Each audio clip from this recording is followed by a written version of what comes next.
Yes, we are live now. So, hey folks, this is Vishwas Narayan. I'm the organizer in the Azure Developer Community Bengaluru chapter.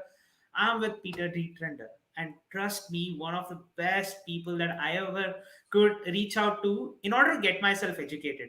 There are hundreds of people who have been educating on one technology itself, but Peter D. Trender is one of those people who gives you that intuitive understanding about what this technology is all about and how can you leverage it. And an introduction about my community, it's Azure Developer Community India. We are all one, so it's one strong community where we always have to learn, network, and upskill. And also there are a lot of upcoming events, so do check it out. And at every time when you want to join the nearest community, just go and join there. And there are a lot of partner community as well, so if you want to hop in as a partner community, we are happy to welcome you all. And also there are some community organizers here. There is a speaker bureau here. You guys can reach out to the speakers for any help or something.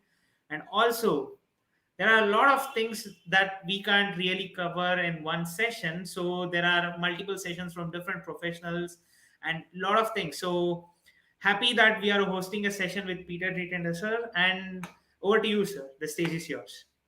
Cool. Thank you, Vishwas, for the introduction already. And to my audience, I would say good afternoon, I guess, for most of you from Bangalore or Yes. India timeframe. Um, I'm presenting from Belgium, so it's like just past 9 o'clock for me, so pretty good. Um, Energized, I would say, to talk about one of my passionate domains.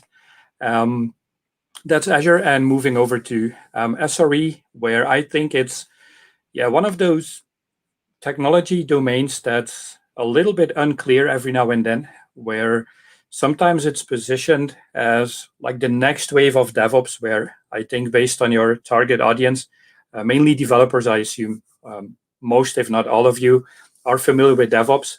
And that's mainly what I'm going to clarify. Like, what is SRE, Site Resiliency Engineering? And is it DevOps? Is it something totally different? And obviously, why could it be interesting to know about? And zooming in on some specifics, like how could we integrate SRE into an Azure cloud platform, where originally it's not a Microsoft tooling, it's not a Microsoft concept, but I'll talk about it. So with that, I would say welcome to this session. I'm going to try and help you in the next 60 minutes to give you some idea. Got a couple of demos, at least in the second part of the session. So I'm Peter, and probably having one of the most clear job roles within Microsoft, Azure Technical Trainer. So what I do as a day job is literally providing Azure technical training to our top customers and partners all over the world. Used to be in person, where when Vishwas invited me to present at this community session, I was like, oh my God, Bangalore. I wish I could actually get on a plane and fly to Bangalore, which, by the way, was for me the first time in 2015.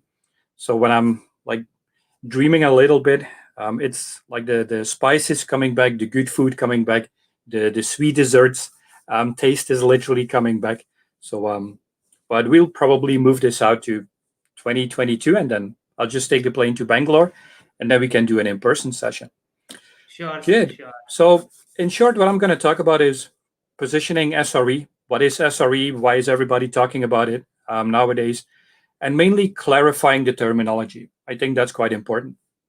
And then from there, we're going to zoom in on some specifics, like how can we approach reliability, making sure that whatever we deploy in, I would say for now, public cloud, but it's not limited to cloud technology.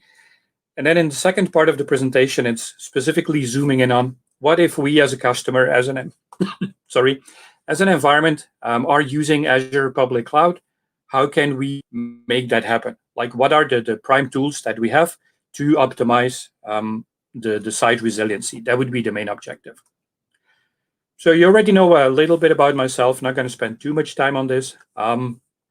Been a trainer for, I think, about most of my career, about 25 years, officially 12 years, Microsoft certified trainer, and moved into the Microsoft Azure Technical Trainer role literally 2 years ago. So I'm literally in my third year since last week. So still pretty exciting.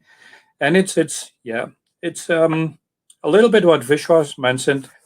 What keeps me going is, I would say, my my passion for technology, where I came in with a big Microsoft data center background, deploying physical servers, moved up to Hyper-V, VMware, and from there building customer data center workloads. And when cloud came along early 2010, I would say, I started my own business, leaving the partner. I was like, well, I need to focus on something new, something that differentiates you from what everybody else is already doing, right? And that's where I jumped into Azure, where at that time it was mainly, I would say, a solution platform, where coming in with my data center background, there wasn't that much I actually could use, because deploying VMs was more like if you really need a virtual machine, we're going to allow you to run it to support your application workload. But in the early days of Azure, it was mainly a solution platform with web apps, SQL, Azure, Service Bus, I think, was in there. So I pushed through and actually stepped hugely out of my comfort zone and moving more to the development side, more to the application side. And that's where I am nowadays. You might know my name, like Fish was mentioned, from overall knowledge sharing. It's still one of my passionate domains. And I'm partly doing that by writing books, and actually writing a new one on the exact same topic of the session today. But that's going to be due probably early 2022. So it's not ready yet. But if you're interested, I would say follow me on Twitter. Send me an email if you got any questions. I don't know if you actually have an interactive Q&A at the end. I always provide some time for that. But I guess you could submit questions using Yes. YouTube interaction. In Why the not? comment section.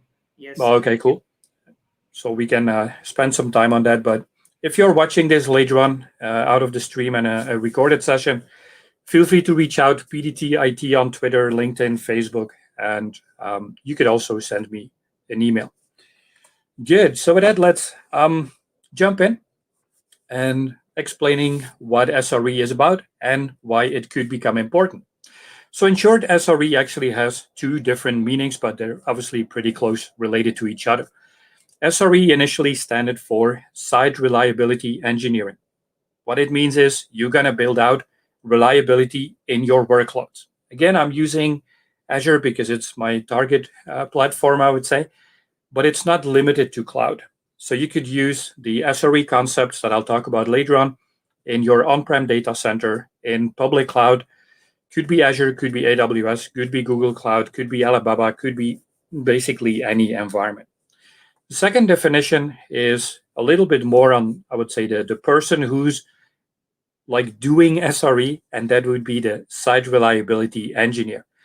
And if you look in like documentation and guidelines, it's like always used, like I would say, with some overlap, where the engineering is a little bit more on the processing side. Like, what does it mean? What are the best practices? What is the guidance? And the engineer, obviously, again, would be the person actually performing the job role. Now, as a SRE team, obviously, there's not just like one person actually doing SRE. That would make a lot of sense, and I think it would be quite hard to do that. But as a SRE team, the main responsibility, I would say, is guaranteeing workload reliability. Now, what does it mean? It could range from designing in the architecting phase, making sure that systems are high available, scalable, overall reliable, but also efficient.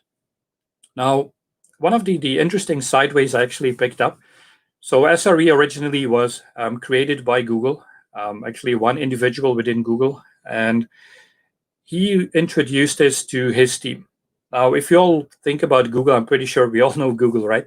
One of the funny side stories I picked up is that their objective, like what is the ultimate goal for the google.com website, it's partly the search engine, but the funny side note was that they actually picked up that the google.com was the first website that everybody's using when you're like connecting from a hotel Wi-Fi or public Wi-Fi, or maybe even at home if you're like reconnecting your internet connection or rebuilding your internet connection, that one of the prime websites you go to is google.com. And if google.com is not responding, you always assume like, well, the hotel Wi-Fi is not working, the airport Wi-Fi is not working.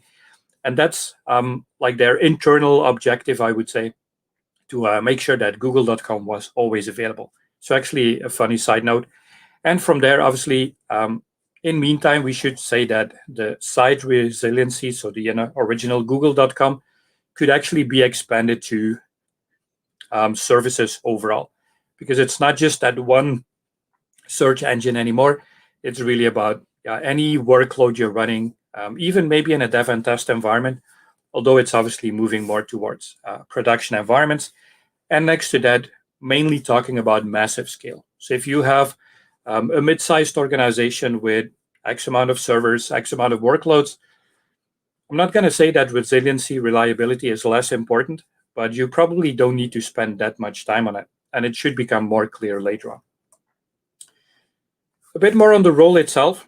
So again, it's moving towards ultimate high availability, integrating like 100% resiliency if you want, but that's not the only goal. So sometimes it could be writing software, because it's mainly starting from developers. But sometimes it's also taking responsibility for everything around your workload, which could be operations tasks, like being responsible for backup, integrating backup, running the backups, monitoring your environment. There's no way you can do SRE if you don't have any monitoring solution in place. Integrating like the high level and high available architecture, load balancing services, and obviously doing operations on all that as well.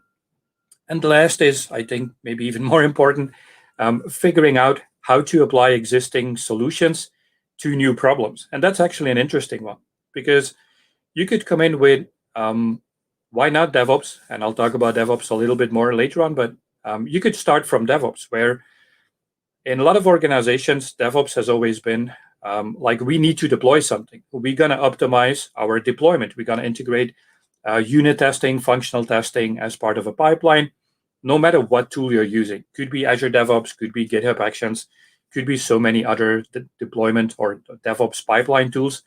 But what I've seen in the field, and then getting feedback from a lot of DevOps training I'm delivering, is that the focus is still a lot on, we need to build pipelines. We need to make sure that we can deploy something, right? Where what we're going to do with SRE is actually reusing the existing tooling to come up with a solution for the new problem. Like, we need to optimize high availability. How are we going to do that? Integrating DevOps. Because we know that if we push a button, if one of our developers is committing new changes in like Azure repos or GitHub repositories or basically anywhere, that could trigger a build pipeline. You're going to run testing that could build or that could trigger a new release pipeline. And from there, you're going to run a new deployment. If some server is failing, some workload is down, why not reusing all that intelligence and deploying it somewhere else, or already having it deployed but not being used yet? So a lot of like DevOps concepts are coming back, but more on that later on. Last part on the SRE role, so the Site Resiliency Engineering, is that a good practice, I would say, and again, it's mainly based on like what Google started with, but in meantime, expanded to like larger cloud environments. Think of Netflix, Twitter, Facebook, Microsoft, why not? And again, so many others. And what they all, give or take, come up with is that you should spend about 50% on the SRE operations, which means guaranteeing uptime, building out resiliency, monitoring your environment, and spending the other 50% on integrating new features, integrating capabilities into your existing application workloads.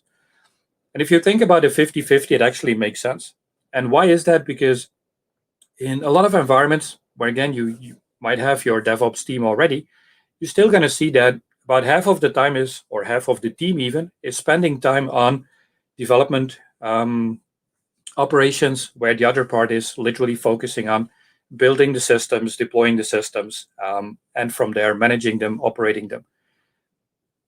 But if you look at the developers, they always want to push out new features. Like, we need to integrate something new, we're going to do bug fixing or anything else, where there's always been a pushback from the operations team. Because easy said, I'm not breaking down the process, but easy said, when you're not changing an environment, it's always going to run fine, unless something's wrong with like power cooling, maybe some physical limitations. But apart from that, most of the issues coming up when your high availability is going down is actually because you're introducing new features, new capabilities, maybe running system maintenance, right? And that's what we're going to focus on in trying to not remove those tasks, because we still need to patch servers, we still need to deploy new features, right? But we're going to make sure that we can move that into a high available state. And that's where it becomes a little bit more fun. Now, the key to success, I would say, with a 50-50 is overall team planning and scheduling, but also authority. If you're familiar with like a Scrum, just one of the so many Agile processes, it means that the Scrum Master is like deciding everything. Even like a CEO doesn't really have any authority, which means that you could spend 50% of your time, and obviously it's not going to be 50-50 all the time, but you could work towards this like weekly handover. Like 1 week you're a dev person, 1 week you're the ops person. And in between, if something needs to shift, well, too bad, we're not going to shift. I'm the ops person this week. I'm not going to do anything else beside ops.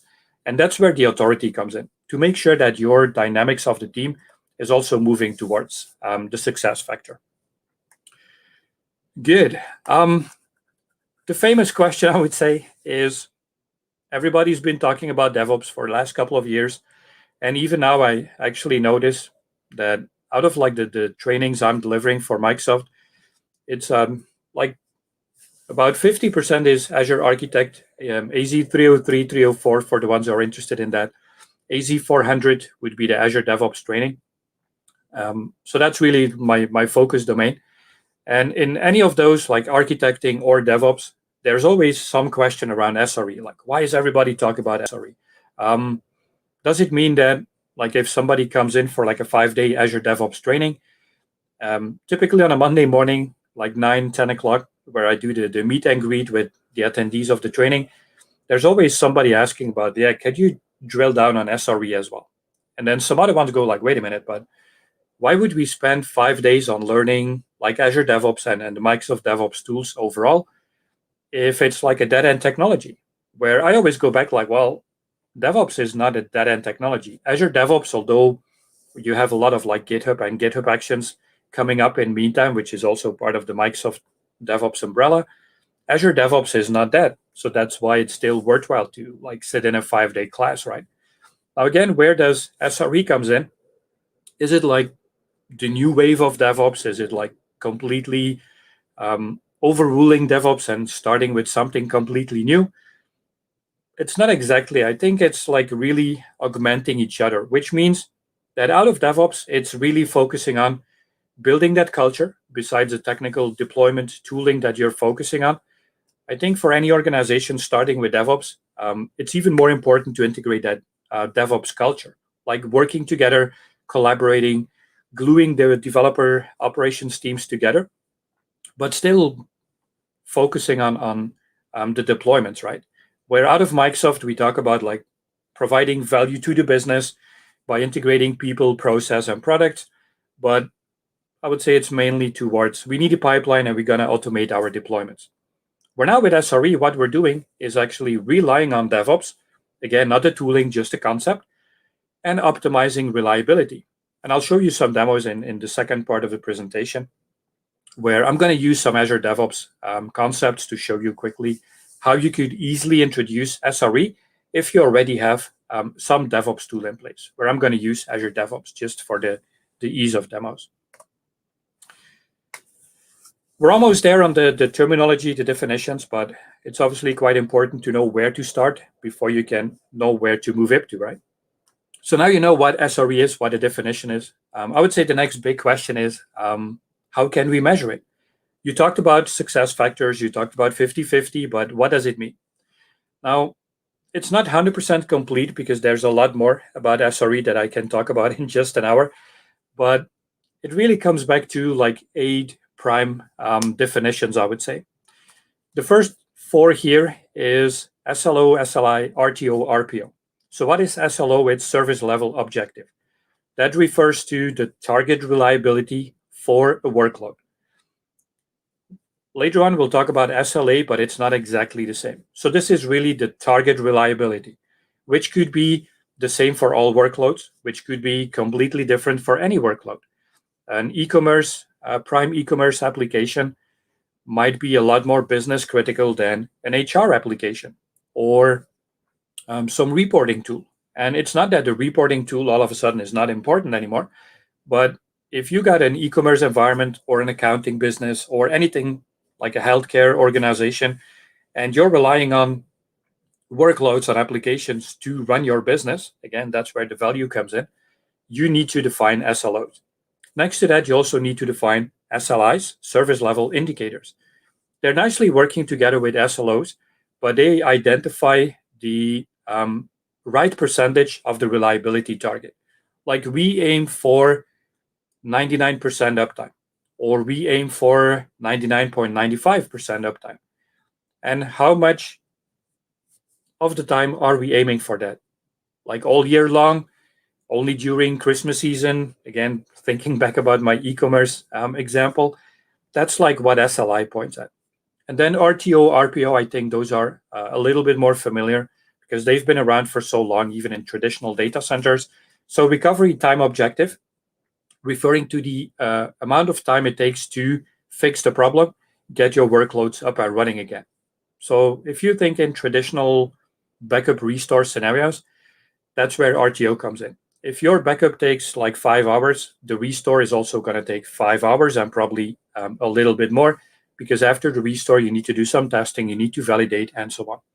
Where RPO, recovery point objective, that's defining the point to where you can recover. If your backups are from like 2 hours ago, 7 o'clock in the morning for my time zone, I would say, it means I can run my backup, restoring during 5 hours, RTO, but my point in time is the 7 o'clock backup from this morning, and basically losing 2 hours of data loss, depending obviously on the workload, right? Next to that, there's a lot more on specific downtime outages metrics, where you might have heard about MTTF, mean time to failure, like how long does it take before something goes wrong? Mean time between failure, like what is the time between the next outage?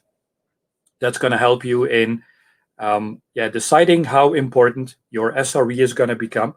If you have an outage like once a year, it might be less crucial than we have an outage every Monday morning, right? Where you're going to try and fix that problem a lot faster, and it's becoming a lot more critical, depending on how many outages, first of all, but also how many times the outage is coming back, and at least a similar outage. If it's a different one, you should use different terminology, different definitions. Then meantime to repair, MTTR, how long does it take you to actually fix it? And the last one, meantime to acknowledge, is how long to actually detect the outage. Remember a couple of minutes back, I mentioned that SRE is not even possible without monitoring. You have your workloads running anywhere on the planet, but if you're not monitoring, there's no way you know if they're actually up and running. And you don't want to wait for your customer to call you like, well, I tried to order something on the e-commerce platform, but it's not working. Or if you're like some healthcare organization, you don't want to lose a patient to figure out that your healthcare core application that your doctors and medical staff is using is not running as it should be. Those kind of scenarios, right? Good. Any questions on this, Vishwas, before I move on? Or all good for now?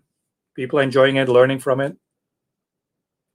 Yes, sir. There was a question here Mm-hmm. from Tarun Marwa. He's asking about, does SRE definition change if we have to manage hybrid multi-cloud platforms on premises environment? Like, does that SRE definition really change when we are talking about the flavors of the cloud? That's what he's asking about. Okay. Well, cool. First of all, really, really good question. But the easy answer is that it doesn't matter where your workloads are running. So the SRE Site Resiliency Engineering, or Service Resiliency Engineering, if you look at it a little bit broader, it's focusing on, we have a lot of business workloads. Some are super business critical. Some other ones are maybe a bit less business critical. And we're going to work towards ultimate reliability. That's like what SRE is about. It's not about how you're going to do it. It's not about it needs to be DevOps pipelines automation. It's not about you can only use this for cloud. Now, why is it becoming, I would say, more and more like a buzzword, like the next big thing, right? because we're all using cloud. And it means that we're typically using larger data center environments. The hybrid is definitely adding a lot of complexity into it. So I think that's a good reason why we're actually talking about it nowadays. But it's not limited to where the workload is running. So that's really important. Okay. There's one more question from AK. Mhm. Do we define or estimate values of RTO, RPO, MTTR? That's what their question is all about. Yeah, so that's for, let me take one step back. Go. So the starting point I would say is, first of all, knowing what you're running, like what is the business criticality for each and every workload. So that would be the service level objective. From there, you're going to drill down a little bit more on the service level indicator, because you might go like, well, we need 100% high availability. It's ultimately what any CTO, CEO, CFO is looking for, right? But do we really need 100% high availability all the time for all workloads? Probably not. If you come in with, and I'll talk about my own example, where I used to build like Hyper-V or VMware data centers, the easiest solution I would say is we're going to make your VMware environment high available.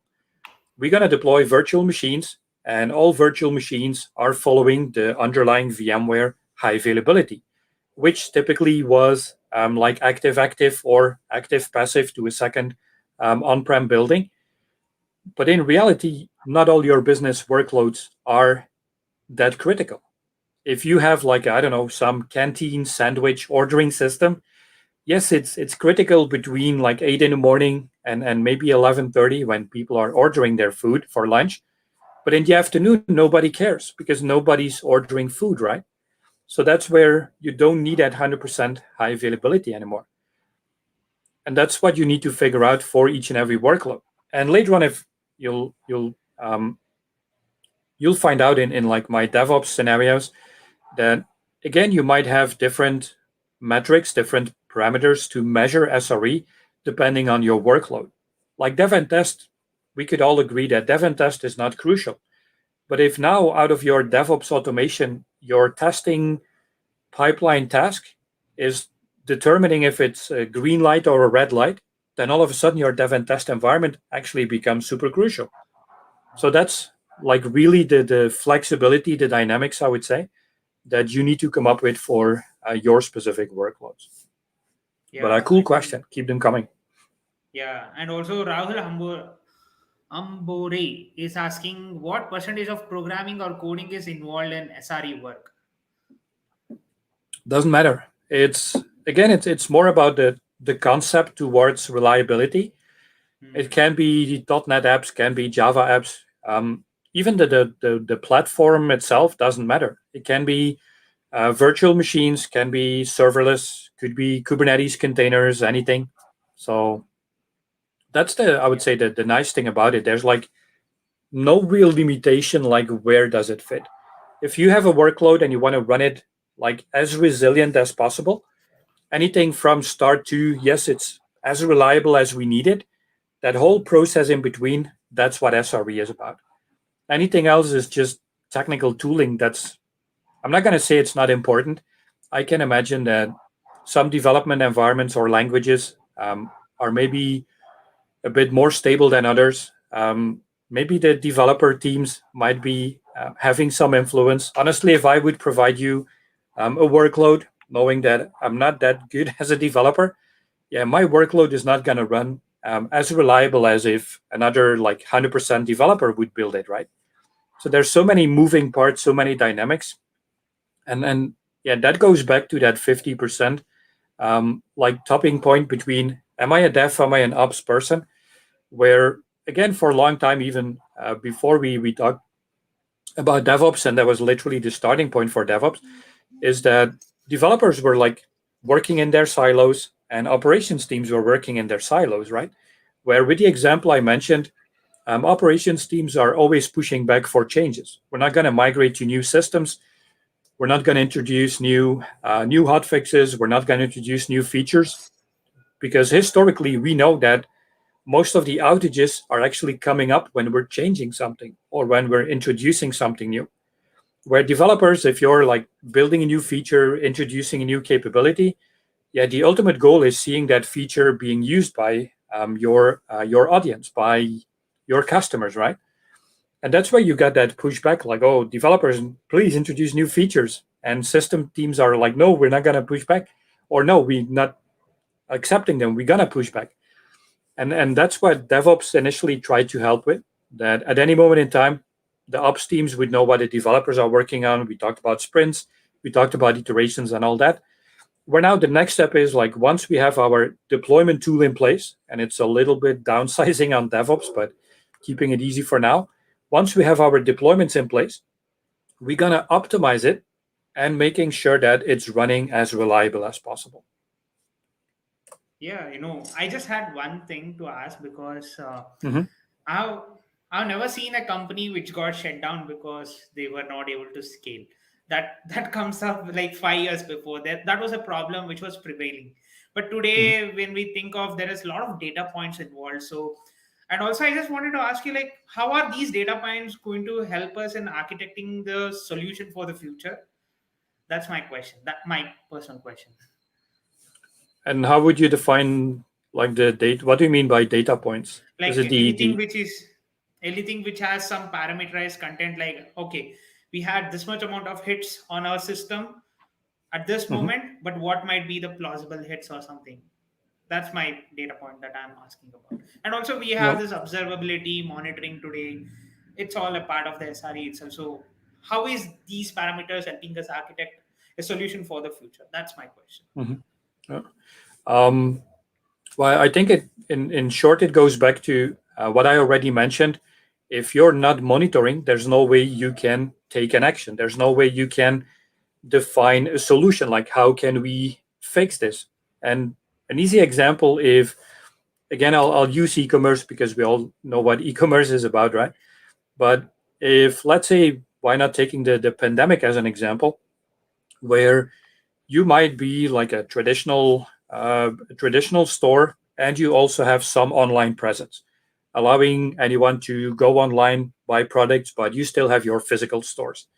For now, with the lockdown we had, like in Belgium, and I guess in India as well, we had a lockdown last year from March till like the end of May, and then we had a second wave and a third wave, and now they're already predicting the fourth wave, where the only option like a year back was only buying products online, because we were not allowed anymore to like physically go to grocery stores. We couldn't go to restaurants. We couldn't go to hotels, and I mean, you all know that stuff, right? Um, so imagine in the traditional scenario, you have like 100 visitors to your website every day. If your website is not performing, it's maybe not working all the time, it's not really dramatic. Where now all of a sudden, because your physical stores are closed, and the only means to, again, think back about DevOps, bringing value to the customer, the only value is we can still provide you the products, but you need to buy them online. That's where now your e-commerce all of a sudden becomes super crucial.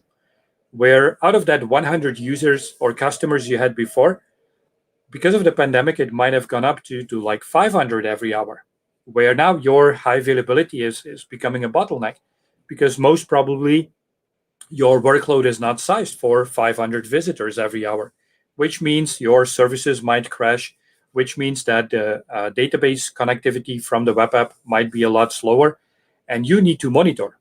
And that's where like you could figure out on let's say the second day of the pandemic, like, oh, there's an increase in visitors, we're gonna integrate scaling. And after a week, we got 500 visitors every hour. And after the second week, we faced downtime because the workload couldn't handle it. And that's where you're going to grow, you're going to optimize. So, and yeah, that would be the same for any example, any scenario. So again, the like monitoring observability is an important one. I'll share a couple of specifics, like what could Azure help you with from an architectural perspective, where it might already help you in like having a better high availability if you're not running virtual machines, but moving to web apps or maybe moving to containers, because you could run them in multi-cloud scenarios with like Kubernetes in different clouds, on-prem, hybrid, AWS Kubernetes, Azure Kubernetes, where the The core part would be the container workload, and it's not that important anymore where it's running. So that's where the architecture is definitely helping you. And I got some slides on that as well. Sure, sure. Just I think looking at time, I'm gonna. No, go ahead. Go Uday ahead. and Oh. Navin has two questions, sir, Mhm. which is last, I think these two. And guys, don't worry, we'll take at the end of the session as well. So, what are the roles of ex developers, operations, and management like that combined, defined as SRE? Like, what are the roles combined and defined as SRE? The roles which he's talking about, but Mhm. I think he has the slides folder. But SRE would highly depends on the cloud providers SLAs, right? Also, the DBRTOs. How is it calculated? Any magic formula? That's what he is asking today. Okay. Um, well, first of all, there's no magic formula. So it would start with so thinking back about the metrics, the measurements I talked about. So if you start with those 8, if you drill down on, yeah, I would say like SRE in 5 days, you'll find out that there's actually a lot more definitions that could have some influence, but the core ones would be the 8 ones that I mentioned.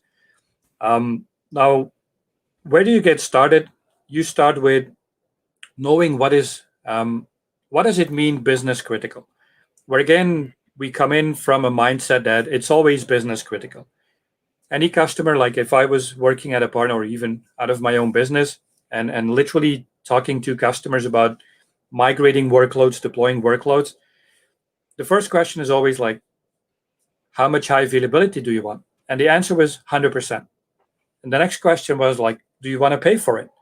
And they always go like, what do you mean? Do you want to pay for it? Yes, we need 100% high availability. And that makes sense because it would be really, really cool if we always have 100% high availability. But unfortunately, that's not the case. Even in public cloud, and I got a couple of slides on that, but even in public cloud, none of the services is giving you 100% high availability because it's technically not feasible.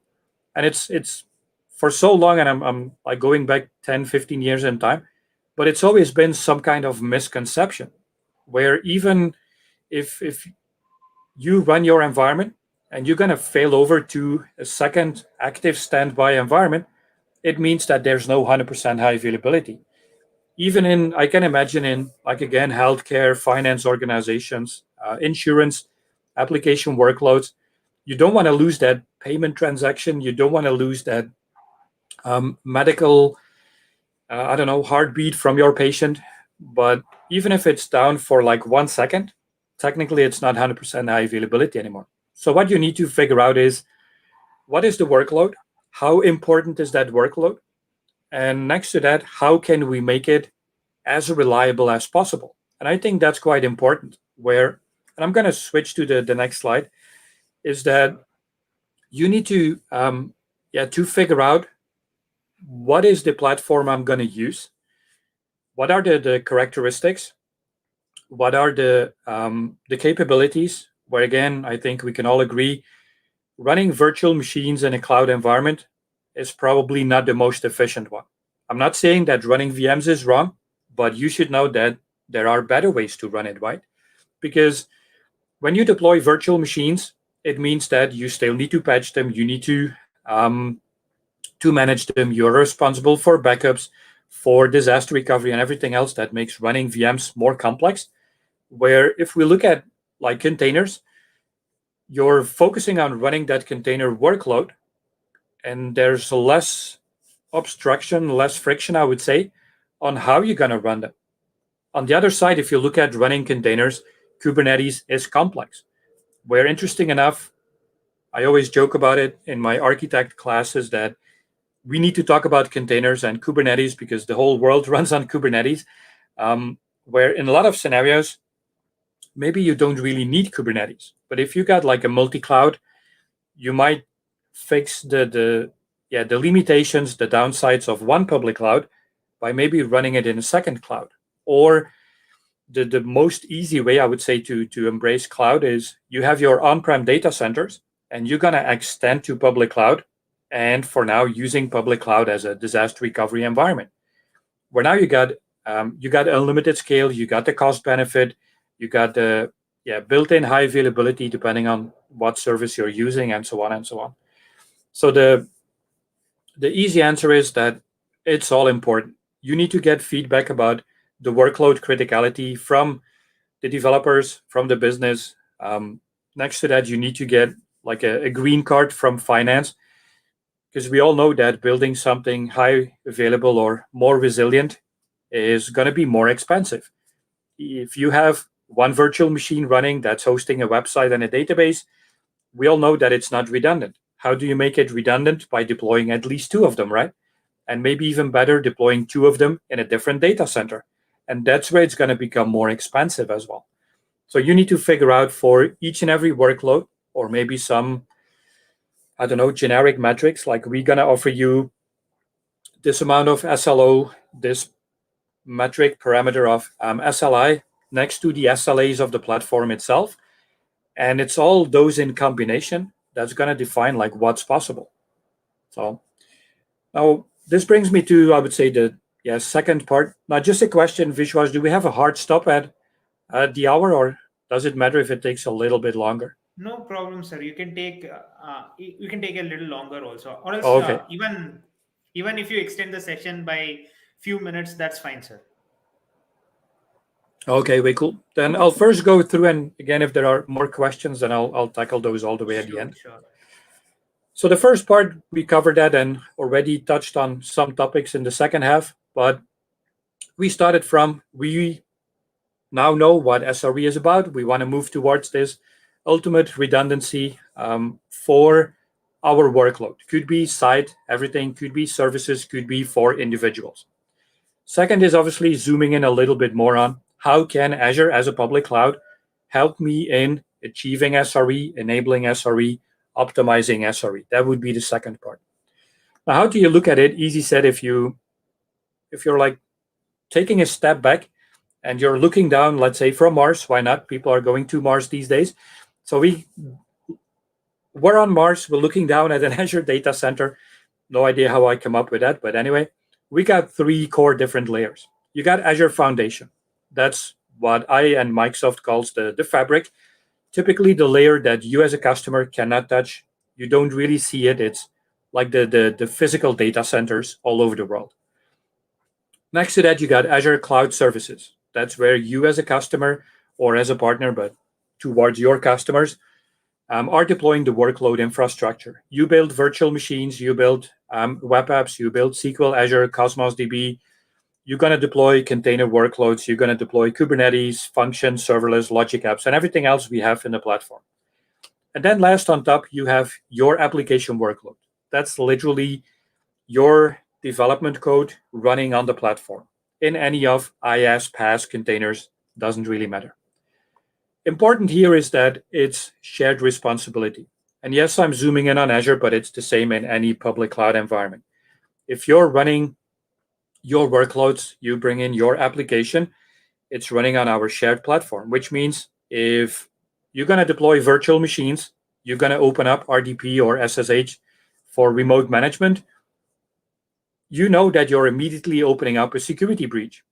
Why? Because whenever you deploy a virtual machine anywhere in the world, no matter if it's running on Azure or anywhere else, if you open up remote management, it's immediately getting attacked. That's a given. So why would you deploy VMs? Because maybe you need VMs, right?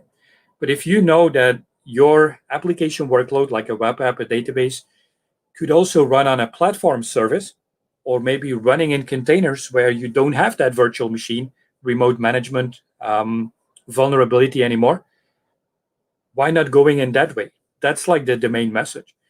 So out of the Azure Foundation, Microsoft is obviously making sure that it's as secure, as high available as possible. That's where we have the different Azure SLAs. Next to that, we have the cloud services. Not all services are offering the same SLA. I think I got a slide on that as well. And next to that, you're responsible for your application. Sir, Easy are said, you if explaining you're... the slide No, go using ahead. Azure a shared responsibility? Yeah, so that's where Microsoft is responsible for Yeah, a huge yeah, part of the sure. fabric, but Yeah, you're also because responsible for... I thought the slides are not sharing, are not Oh, changing. okay. That's what. Oh, no, no, No I was problem. still talking about it, but it's Yeah, still sure, shared. sir. There we go. Yeah, sure.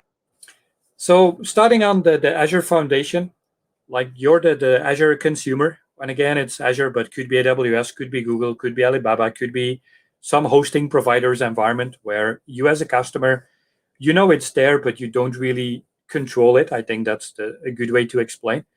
So what you can do is using Azure Service Health, one of the first demos finally, actually a live demo, where you get a view on how the platform is running, specifically for the level that you cannot control.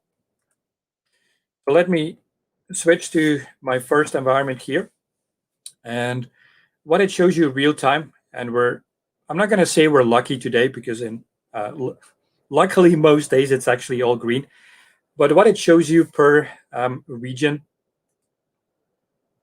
oh, let's do Asia Pacific, where we could focus on these ones, right? West India, South India, no idea what city it would reflect, but you probably know that a lot better than I do. But it's going to give you a high level view on is that service available in that region at this moment in time. So you could have some issues in running VMs. Might be because you did something wrong, because you installed a patch or a firmware update or some hotfix or anything. Could be the wrong development code. Somebody forgot to test or skipping tests or anything, which, by the way, I would never recommend to do, but sometimes it happens. But it could also be something in that Azure Foundation where there's something wrong with virtual machines in that specific region. So before really troubleshooting anything on your end, I would say a good reflection is always, oh, let's check back if there's an issue with Azure. And I got an interesting scenario from a couple of years back where I deployed workloads for a customer, different scenarios, enabled backup for all of them. And all of a sudden, backup was not working as it should be, where nobody changed anything. The first action I did is checking the logs, like did anyone make a change in the backup configuration? Wasn't the case. So my next reflection was checking back if the backup service was fine. And I figured out that like the morning when the backup operation was scheduled, that Azure storage in West Europe was not available for like 20 something minutes, literally at the time when my backup job was scheduled. Now, the backup job could not connect to storage because storage was down, and that's the reason why the backup was failing. So, pretty straightforward, pretty easy. But again, it's not your backup storage, it's not your backup tooling, it's literally that cloud service. And that's where you can reflect back on how it's working. This is high level. Now, from here, you can move on to Azure Service Health. And what it's going to do here, if it wants to, is actually zooming in on the next level. If you think back about the slide, the triangle I showed, it's the Azure Foundation, the physical data center mainly. From there, you have the different IaaS, PaaS, SaaS services. So what we're doing out of the status report is the high level on the data center view for each and every region. And from there, using Service Health, it's going to zoom in on the specific subscriptions that you're using and the specific workloads that you're using. So we're not going to bother you with anything that's not relevant because you're not using it. That's the main message. Where from here, and this is a little bit harder because I can't really prepare for this part of the demo, but we're going to give you feedback about like real life issues. So right now, 3 days ago already, we had an issue in West Europe that was impacting application insight. And 6 days ago, there was something wrong with the Azure portal. No idea why. Never really noticed any issues, but apparently there was. Or you could get a view on planned maintenance, mainly towards like virtual machines, where now you could create your own customized alert that every couple of months, Microsoft is moving virtual machines in maintenance mode because every now and then we also need to patch our physical layer, right? Installing Hyper-V hotfixes, flashing network switch firmware, storage firmware. And that's where your virtual machines mainly are moved into maintenance mode. Worst case, it's going to be in your business critical, I don't know, company anniversary where you got like an open door, so many customers coming in. where you want to make sure that your workloads are up and running. So that's where this dashboard is actually becoming interesting. From there, moving on in the stack. So we talked about foundation, moving on into the services layer. That's where these service SLAs are coming in. Remember in the SRE definition, I talked about SLOs, SLIs, objectives, indicators. SLAs on the other side are actually a lot more popular, but I would say sometimes less relevant. What I mean by that is that the SLA is a service level agreement. What is an agreement? It's nothing technical. It's more like a financial penalty, if you want, that Microsoft and basically almost any vendor, any partner you could think of is going to use to compensate if we are not meeting our SLOs and our SLIs. There's a complete overview. If you go to the Azure landing page, not the portal, but azure.microsoft.com/SLA, it's going to show you SLAs for each and every service. So if you go to compute, you want to run virtual machines, we explained that you need to use at least 2 or more instances, like 2 VMs, in an availability zone, which means, sorry, we're going to run them in one single region, but across different buildings. And if you have 2 or more in an availability zone, we're going to give you, I would say, the ultimate SLA 99.99. What does it mean, the SLA? If our virtual machines that you deployed in an availability set are not running the 99.99, we're going to compensate you. So we're not telling you that we're aiming for 99.99. Technically, yes, obviously, we're going to do that because we don't want to compensate you. But in the end, I would say it's giving you some false impression. And that's where the SLO and SLI is more important. Now, why are we not talking about SLI, SLO in like an Azure or AWS or Google Cloud scenario? Because the SLO and SLI is pointing towards your workload. You come in with, I need 99.99 SLA. Okay, fine. That's what the platform gives you. If you come in with, I need 100% SLI and SLO, the easy answer is it's not possible, because the platform is not giving you that 99.99 or is not giving you that 100, because we only going to focus on 99.99. It's a lot more complex than that, honestly, where you also have something called a composite SLA, which means, like right now, it's only virtual machines, but a virtual machine is just the VM object. Next to that, you have the network. Next to that, you have the storage. Next to that, you have the monitoring. So for like a ultimate scenario, you need to complement them. So it would be 99.99 for an availability zone. And next to that, you need to go back in SLA. You need to go to storage, where storage, you need to check the storage architecture. And again, coming up with, I don't know, some specific storage account scenario, where now if you have 99.99 for the virtual machine, but we only give you 99.9 for this storage architecture, it means that your architecture is wrong, because you can never get that 99.99, because each and every component should at least give you 99.99. So that's where the complexity comes in. And again, SLA is nothing technical. It's more about the financial compensation, sometimes a penalty, because we give you money because we are not meeting what we promised. And it's nothing really, really technical. Now, from here, you know the issue, you know the challenge. The good thing is we do have a solution for that. Coming back to one of the questions, I forgot the name who came up with the question, but like, how does architecting, how does developing, how does DevOps all help in achieving SRE? One of the scenarios we offer is the Azure Well-Architected Framework. It's a framework, so it's not a technical tool, although there's a little bit of technology involved, I'll show you, but it's more about a concept. What is well-architected framework? It's a lot more than moving towards resiliency. I'm obviously positioning it out of the resiliency, the reliability, but it's going to help you in cost optimization. It's helping you in operational excellence, like how good is my environment running? Typically, if it's running good, it means that reliability should be pretty good as well. But it might also come with a cost, right? So that's again where the framework is going to help you getting a view on it.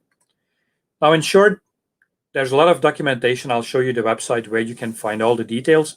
But a couple of, like, I would say, Peter best practices. If I'm like helping customers in architecting their environment, for virtual machines, I always go zone-aware deployment. Availability zones for VMs. In meantime, we have availability zone concept for web apps as well, which means it's high available in the Azure Foundation and the Azure Physical Data Center across different buildings, but still in the same region. If you need global redundancy, you're going to run workloads in West India data center, in South India data center. You need some global load balancing on top of that. That's where Traffic Manager app, Azure Front Door at least, could be a good solution. For virtual machines, make sure you deploy Azure Site Recovery. It's our built-in disaster recovery tool, allowing you to clone virtual machines from one region to another. In meantime, to a global position, where up till a few months back, actually a few weeks back, it was limited to the paired region. So you could replicate VMs, actively running VMs from South India to West India, but not to any other region. Where now you could clone your VMs from the India regions to West Europe to maybe somewhere in another APAC region. That's possible in meantime. For database as a service, SQL, Azure, Cosmos DB, Postgres, MySQL. Also look in the redundant database options. Cosmos DB is redundant by design. SQL Azure allows you to replicate data to another region. So I would definitely look into that. And again, enable backup services. Disaster recovery is fine, but it's not good enough. So you also need backup to maybe restore something like a point-in-time restore in case of virtual machines, because you're literally cloning with ASR. If your virtual machine is getting messed up because of malware, because of some system patch that you deployed, within a split second, it's going to clone the virtual machine state to your other region, which means that the malware is also available on the other side. The wrongly deployed patch would also be available on the other VM, and that's where the backup would be a way out. On top of everything else, so not really technical, but you got role-based access, locking down who can do what in the Azure environment. You got policies which gonna lock down what can be deployed. If you know that your environment or your customer's environment is never going to use virtual machines, why not creating a policy that's actually going to block you from integrating virtual machines? That would be the idea. Or back to the beginning, deploy across different environments. Use some automation deployment tool, infrastructure as code with ARM templates, Bicep, Terraform, maybe automating it using some DevOps pipeline tool, but preferably to different environments. Dev and test, quality assurance, production, you could have like blue-green deployment, where you're going to deploy version 1 and 2 to the same different environments. You're going to make changes like publishing new features. You're going to test them on the green environment, and when everything is running, you're going to flip them over. For example, with Azure App Services, deployment slots would be one of the services, or using feature flags that probably a lot of you as developers are familiar with, where you could use Azure App Configuration Manager instead of like some third-party tool. So it's now a core capability in the platform. Good. What is the well-architected framework? Just going to do a quick time check. Cool. I'll probably go like maybe 5 minutes over time, but we'll see where we end up. Sure, sir. Take your time, no problem. But it's because I wanted to answer all those questions, right? Yeah, so what is the sure. architected framework? Yeah, you can see the link. You can search for it. It's in our Microsoft Docs. So again, it's going to help you in any of these 5 domains. Reliability, that's what I'll talk about in a second. Security, cost optimization, and they typically all go hand in hand. If your security state is bad, it's impacting reliability. If you don't have the budget, it's going to impact reliability. If your operational excellence is bad, so you don't have monitoring, you don't have backup, you don't know how to patch your servers, for example, it means that your reliability is bad. So they're all going hand in hand. That's the first thing.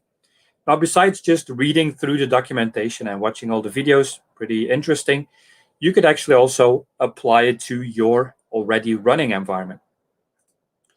So out of the docs, you click through, and there is a part where you can run an assessment. Since there's 5 pillars in the well-architected framework, you can go through all 5 of them. But if you're interested in reliability, you're going to flag reliability. And what it does is asking you a pretty interesting list of questions. What are your reliability targets and metrics? Oh, that's what we talked about. In SRE, totally outside of Azure, right? It's SLOs, SLIs. Or have you ensured that your application is already resilient? If you're running it on Azure virtual machines, did you deploy your VMs in availability sets or zones? Did you deploy your workloads SQL Azure in multiple regions? Those kind of scenarios is what the questions are about. How are you handling disaster recovery? How long can you be out of business? Those kind of questions. And based on that, so you literally go through. So if you open one topic question, there's a lot of sub questions where you need to provide an answer. You go through all of them, and all the way at the end, it's going to provide you an overview of your well architected or maybe not so well architected state. Although it's mainly built for already running environments, you could also use it a little bit, not for everything, but you could use it up to a certain extent for like new environments you're going to build. So perfect tool for obviously partners, but also for customers. Like if you're the DevOps engineer, if you're the Scrum Master, if you're the platform architect, solution architect, cloud architect, there's so many different architects available today. My recommendation would be start with that architected framework, go through all the questions, make sure you answer them correct, and all the way at the end, we're going to present you some solutioning, some guidance, like this is how you would architect it. You need to enable ASR, Azure Backup. You need virtual machine availability zones. You need zones for your Kubernetes clusters and those kind of architecting patterns. That would be the main idea.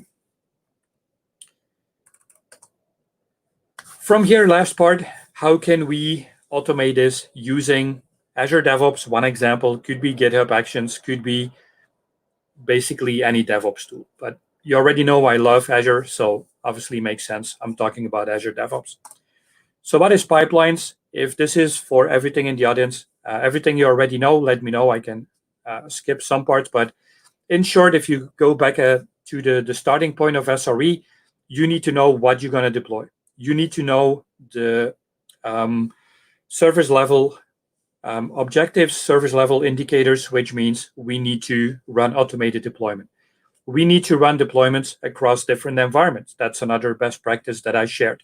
We have source code. We're going to move to Git compatible source control, where developers are committing changes, checking in code, automating build pipelines to run functional testing, user testing, those kind of scenarios, integrating packages for any different language, .NET NuGet packages, Maven,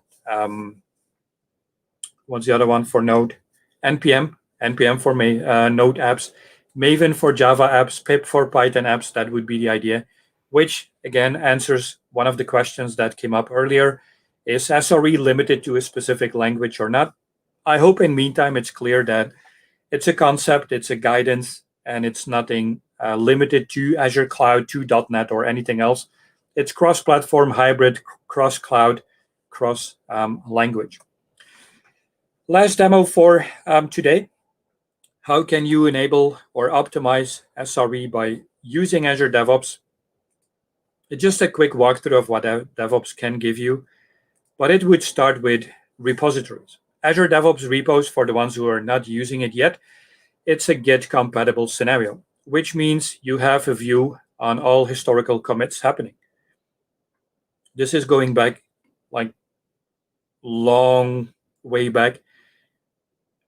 whenever you started using like a Git compatible source control, you can go back all the way to the starting point and still picking up all the versioning. You got the integration with the branches.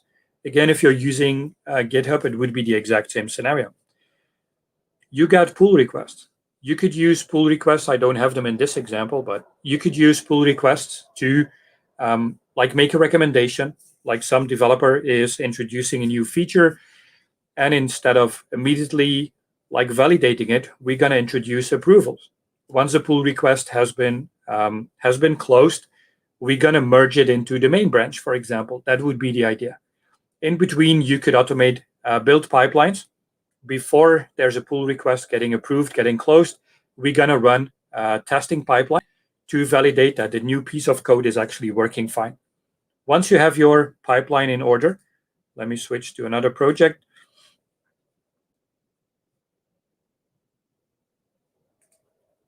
You can build pipelines for pretty much anything. So I got pipelines where I'm just deploying ARM templates.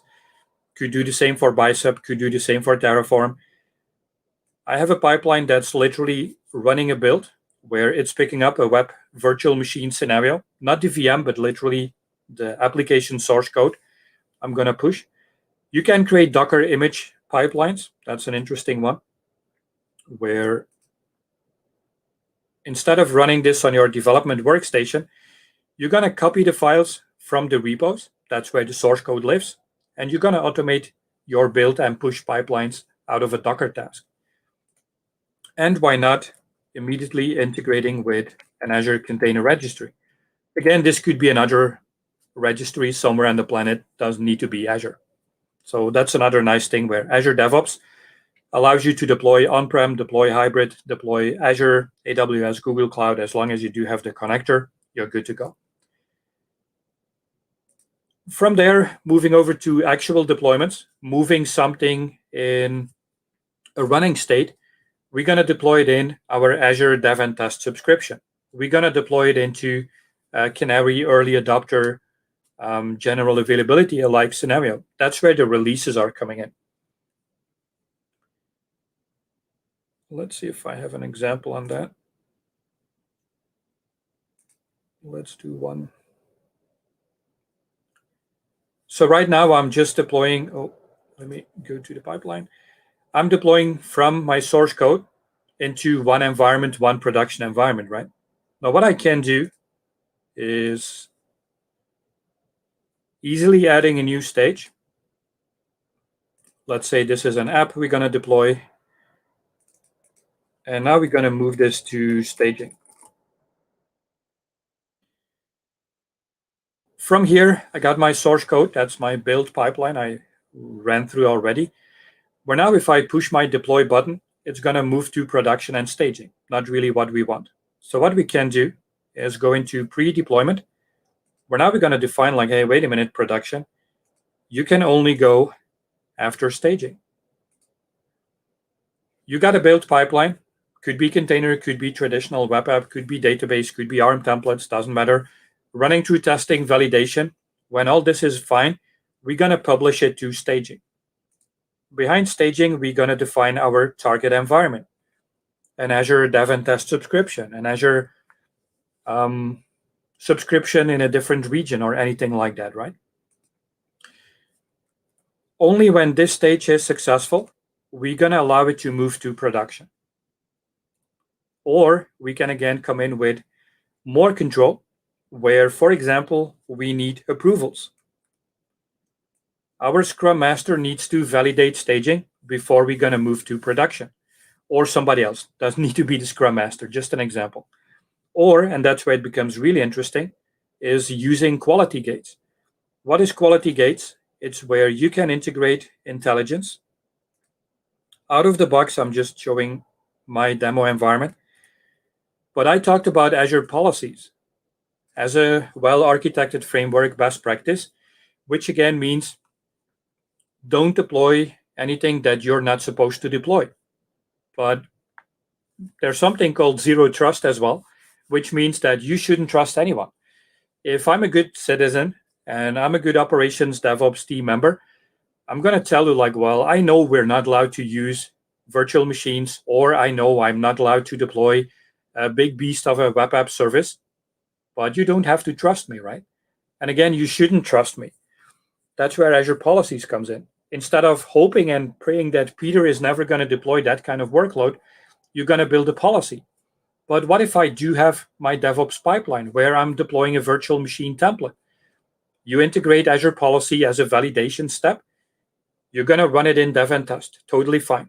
But in your production environment, you're now going to rely on Azure Policy to allow or block the deployment. And instead of kicking off the pipeline, which going to fail because in the end it's the Azure Foundation, the Azure Fabric is going to block you, you're now going to run a validation before even trying the deployment. And that's where it becomes interesting. Or based on anything, that's ultimately the SRE kicking in.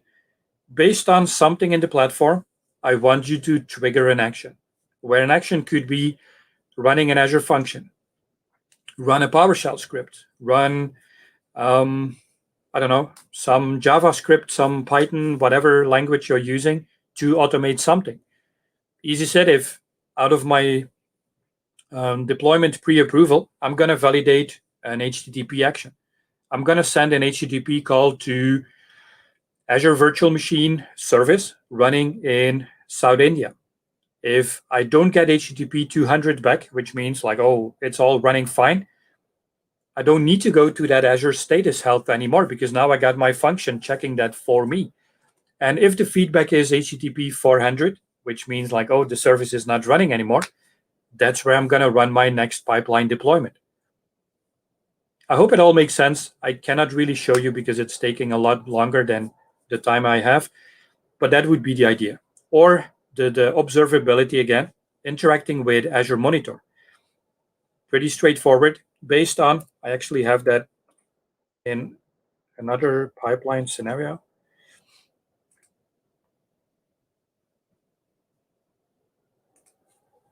So what I did here is the exact same thing than what I already talked about, but as a pre-deployment gate. So before it's going to run my deployment, it's going to run an Azure Monitor check.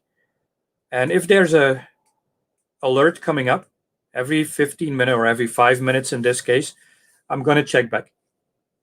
When my Azure Monitor alert comes up, like, hey, there is an alert, that's where I'm going to run my deployment to, for example, a different Azure region, or maybe redeploying it or anything like that. And you should get a view on that. Let's see if I can show you the details.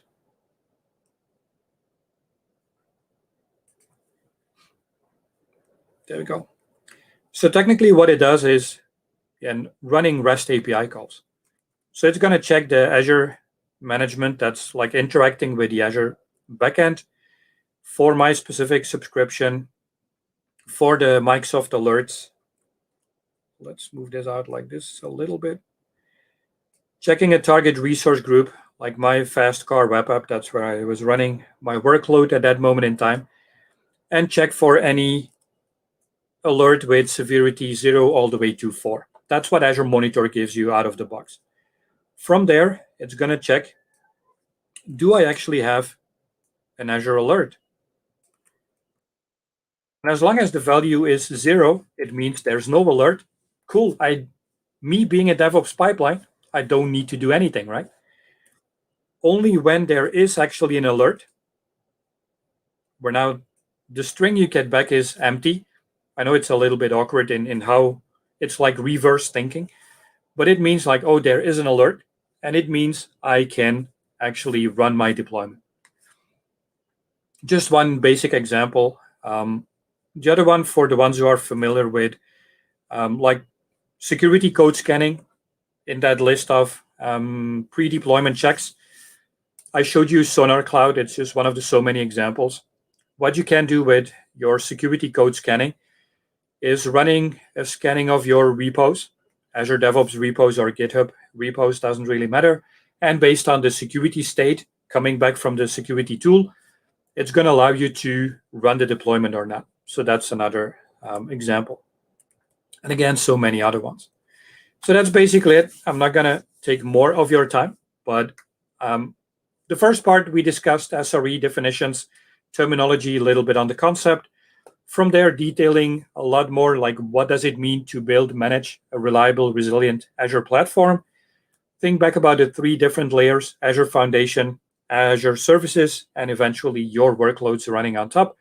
And then last, walk you through Azure well-architected framework, the Azure DevOps as just one example on how to bring everything from the building blocks together, ultimately optimizing SRE. From here, I'm going to close down and checking back if there are any questions left. I got a couple of minutes left before I have to go as well, but any Sure. questions? Yes, sir.